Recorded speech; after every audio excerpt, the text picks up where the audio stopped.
What's good, YouTube? It's your man BG Tech Life. As you can see, we got the Samsung Galaxy Z Flip 7 on deck, and it's been about 30 days with this device, guys.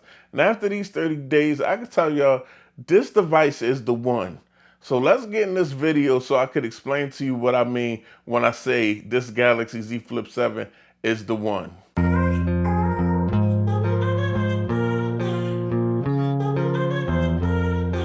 Okay, YouTube, so if you're here watching this video or you've been watching my videos, y'all know what the Samsung Galaxy Z Flip series from Samsung has been about. I done had a few Samsung Galaxy Z Flips on the channel, guys, and they're basically a phone that can fold in half into a little clamshell style device with a cover display. Just a phone that can get really compact. A phone that you might think about nostalgic because back in the day when we first started using cell phones, a lot of them was flip phones.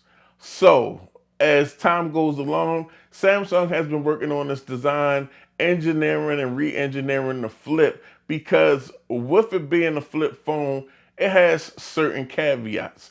They have to overcome certain obstacles when you decide to say, I'm going to put a foldable screen in this device. I'm going to basically chop this device in half so it can flip in half whenever the owner wants to. When you start doing things of that nature, you don't have a lot of space for things like battery. So battery life may be a caveat. You don't got a lot of internal space in the phone and you want to make the phone thin. So you don't have a lot of space for big camera sensors because the phone has to fold in half and still remain decently thin. So that could be a caveat where the camera sensors are not powerful enough or they just not good enough compared to other flagship or just mid-range to flagship devices that's out at the time. Also, you working with a hinge in a device that folds in half. Adding a hinge to a device means that's one more thing that's mechanical that could go wrong on a device and be a reason that nobody wants to buy the device because they don't want to take a risk on a hinge or the build of the device not being good enough or not lasting as long as just a regular slab of glass device. So these are all the things that Samsung has been working on since the Samsung Galaxy Z Flip, the first one.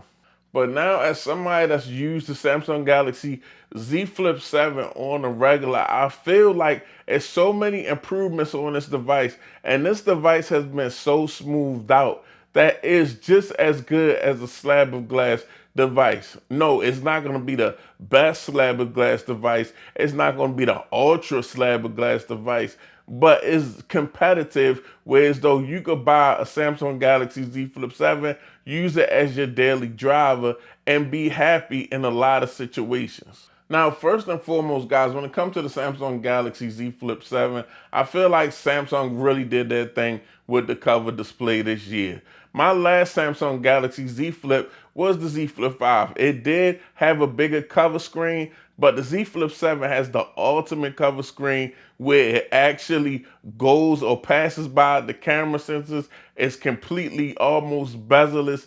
It looks very good. You can watch content and actually scroll on this cover display. And I mean, the cool factor is there.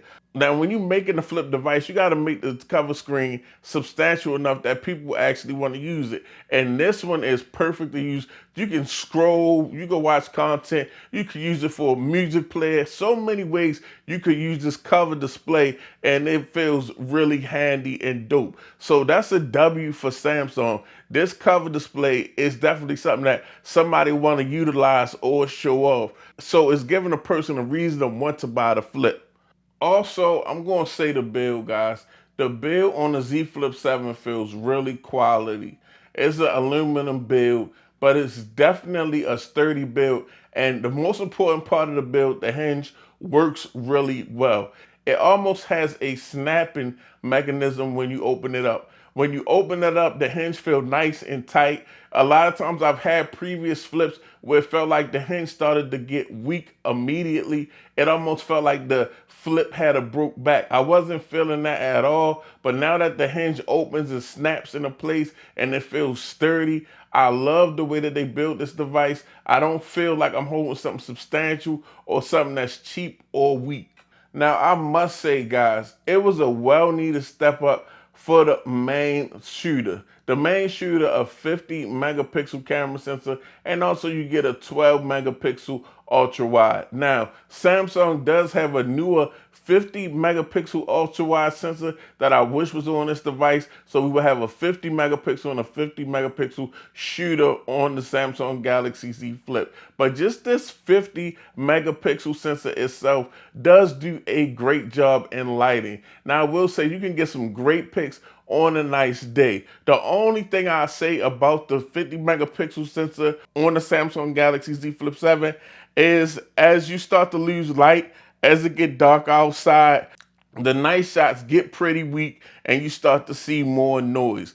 But on a nice day, this is definitely a device where you could get some nice content and utilize this device in many different ways, like utilizing the main sensor as your selfie camera or utilizing the phone itself as a tripod. So just a nice fun way to utilize the camera, but when it get dark outside, it may not take the best videos or photos. Now, battery life on this device, guys, has really came a long way. I remember having the Flip 3 and that device dying in like 3 hours of screen on time, just being a really nuisance, a real nuisance. That's how I look at battery life. Either the device is a nuisance or not. And with my older flips, they were a nuisance because it's like you dying so fast, I gotta recharge you while I'm out. I gotta keep a power bank on me, car charger, all kind of issues. But now with the Flip 7, to me, I'm gonna say this isn't the best battery on the market, but this is an all-day battery. And I find that interesting because they were actually able to fit a 4300 milliamp battery in this device. Now take it, the Fold 7 has a 4400 milliamp battery in that device, and that's way bigger. So this device does a good job of lasting all day and not giving me too many issues or too many situations where I have to charge it all the time, and it has good standby time on as far as battery life goes. So Samsung is really putting quality life fixes into this device. That's just making it an all-out decent phone, not just because it's a foldable or a flip. And also the interface itself, guys, I'm gonna be honest with you. Android 16 One UI 8 is some of the best Android software I came across. I love Samsung's skin over Android because it's definitely a lot of features and at the same time, it's very fluid. Samsung give you a lot of Galaxy AI features that the phone tells you specifically how you could use the AI, and it's kind of helpful if you want to apply it. Some people may ignore it. I'll utilize certain things when it comes to Galaxy AI on this device, and I love a lot of the features that One UI 8 just come with. So utilizing this phone is a fun experience, but at the same time, Galaxy AI and One UI 8 make this device an actual tool if you choose to use it that way.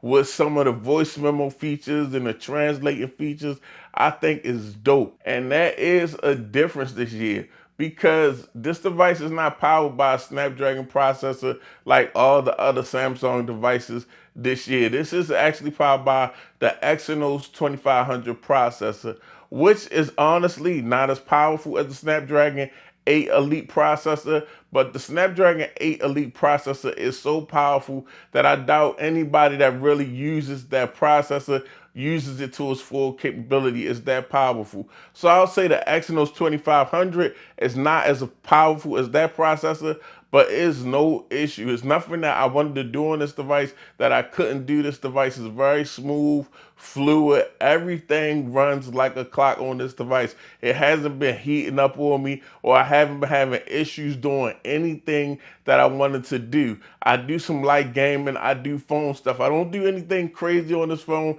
I'm not playing Genshin Impact. I'm not editing 8K video. But the little things I like to do on this phone, it does with no problem. And it seems like the Exynos 2500 pretty much sips the battery. So it's definitely a go for me. The performance is still good enough. I don't know if they had to actually put the Exynos 2500 in here to make the price, even though this device is still kind of expensive, or if they just put it in to experiment and to see how people reacted. but it's been a pretty good experience for me. I haven't had, like I said, no issues, no annoyances with the processor on this device. But yeah, I just wanted to talk to y'all about my Samsung Galaxy Flip 7 after this month of using it. When I say this is the one that you can buy and not have a lot of caveats because it's a flip. You still got battery life, you got a decent camera, you got nice software, you got a nice big bezel-less cover display, a very dope device here, guys, from Samsung. I'm a little late with this actual review, but I just wanted to get my thoughts off after using it for a month, which is substantial, to let y'all know